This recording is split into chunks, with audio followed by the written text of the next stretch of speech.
You out here flying high.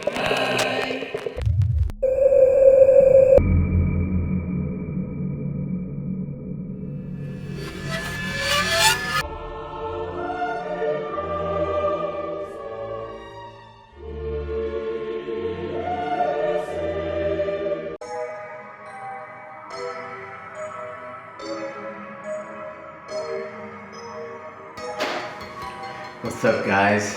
What's up? Welcome back to the channel. I'm back today with another video, so hopefully you guys are liking and subscribing to my channel. Definitely subscribe. I see I'm gaining a little bit of traffic here and there with my videos for my photography. I want you guys to actually subscribe too while you're at it. If you don't mind, beat that like button up, beat that subscribe button the fuck up, because I need you guys to turn me up just a little bit more and tap into what we got going on right here on this channel. But anyway, today I'm going to be talking to you guys about the things that I'm actually fucking up on when it comes to shooting film and transitioning over to film. Like I told you guys on one of my first videos that I would actually show you guys the things that I'm actually also fucking up, not just doing well with. And unfortunately, man, I've had a couple, like my past 2 rolls of film that I've developed and processed here at home have actually came back negative. Well, literally negative, but actually blank. And man, it's been a journey. And for those of you that don't know, I shoot with the Mamiya RB-67. This is one of the most awesome film medium format cameras on the market. It's from 1970. It produces the greatest content ever, I feel like, man. As far as art goes, man, it's beautiful. I can't deny that. But man, you are really giving me a headache. This is giving me a headache, like badly. So one issue that I recently had as far as my mishaps was I shot a model here in my home, and one thing I do is shoot with my Mamiya, but I don't have an actual physical light meter. So I use my phone. There's an app called My Light Meter. I'll put that at the bottom if you want it. But negatives like these that come back thin, you can't even tell if there's even anything on there. But actually, I can actually see a really thin picture there that I took with the model that I had, right? And you can actually see the Kodak borders more than anything. So if that is being seen, that means apparently that you have a thin negative. So a thin negative is basically, I don't know if it could be a me problem, a camera problem, or just a flat out problem. And that's the thing with shooting film, you just never know, right? So let me look up this definition for a thin negative. Basically, briefly, it's a negative that is underexposed and normally developed, has little or no detail in the shadow areas that are important to the subject.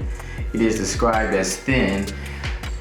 The highlight areas will be rich, transparent, and full of detail, but they will render as depressed, muddy grays instead of bright highlights. So, it's just unfortunate that, with film, you really can't see what your pictures look like until you develop and process them and scan them. You can't see.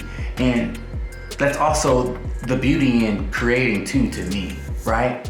But it just sucks when they come back bad. You have to deal with it yourself, you waste money, and then you have to also tell the model that you shot and wasted their time. So that sucks, Unfortunately, it happens, to the best of us. So I was discouraged at first, but I decided to use my digital camera. So, to presume with photography for me professionally, I'm going to be on my shoots taking both, just so that I can create with both. Even though I record with my Fuji X-E4 that you guys are seeing me on right now, I'm going to be actually shooting on it too. I'm gonna try to at the same token. And it just sucks because like, man, like film, I got this camera just to shoot predominantly film. Like I told you guys, I wanna show you guys that life. You know, that lifestyle, because a lot of people don't shoot film. And those that do, man, it's beautiful to see.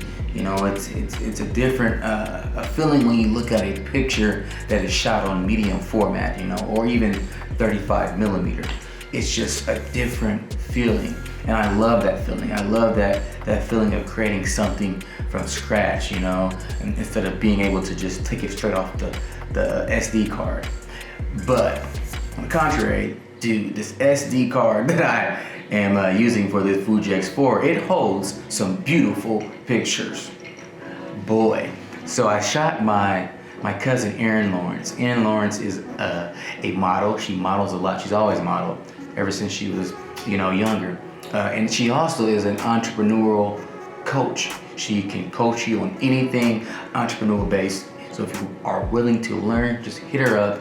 I'll attach her link to her Instagram, her webpage. She has webinars, blah, blah, blah. It's game. But check out these pictures though. These pictures that I'm gonna show you guys, they're beautiful, man. Fujifilm colors, I'm starting to realize they look like film.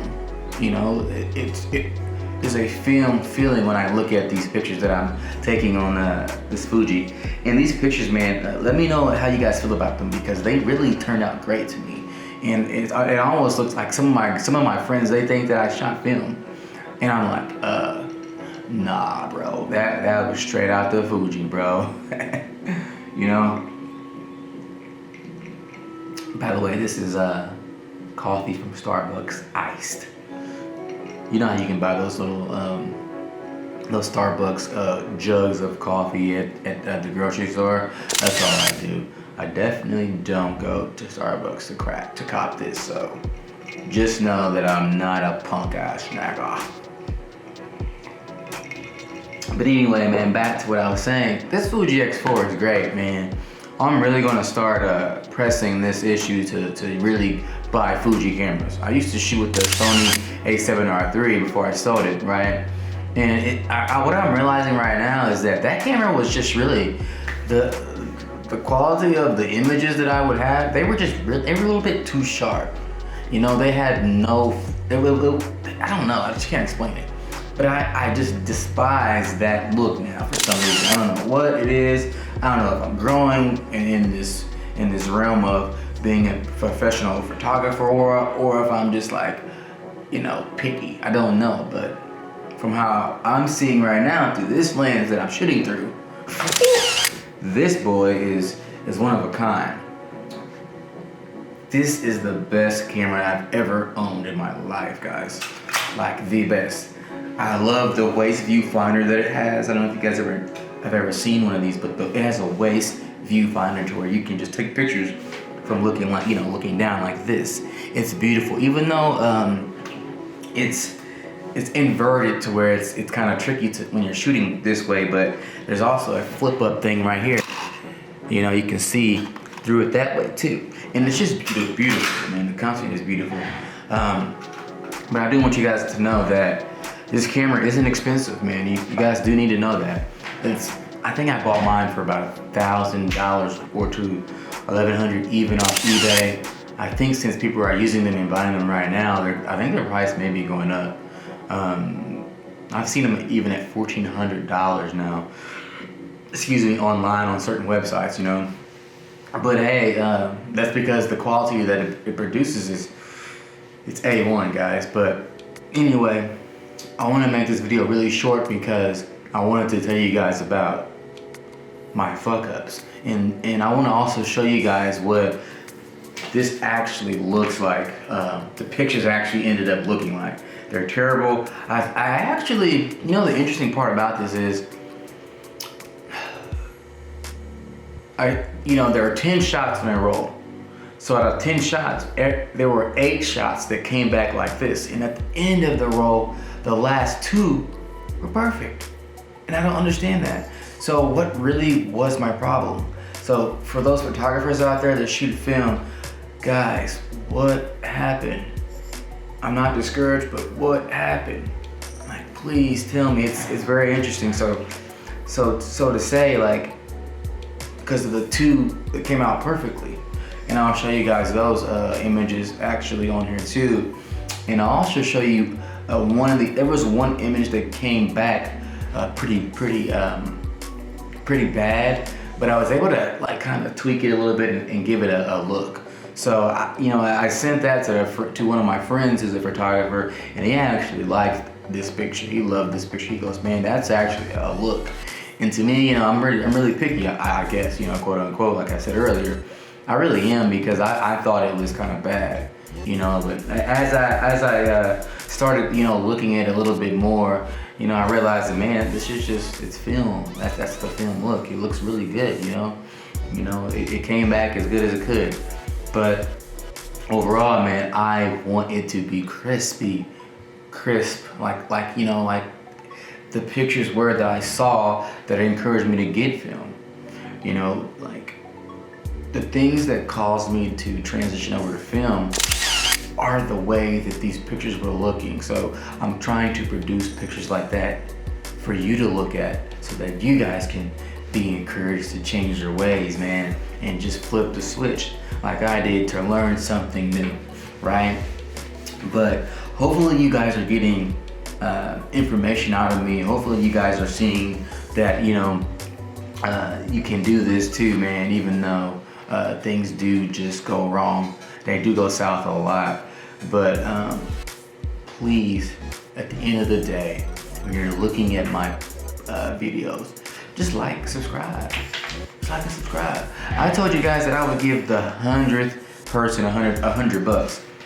And I've only gained 2 followers since I said that. Like, I guess y'all balling out there. Nobody needs this $100 in this time of COVID and distress. Nobody wants the $100. So, like, I guess I'll just keep it in my pocket or whatever, But anyway, please just continue to watch, because I'm gonna keep giving you guys GOAT quality, So anyway, I'm about to get back to doing some shit. I got a shoot today actually with a model who I'm really, really grateful to be able to shoot.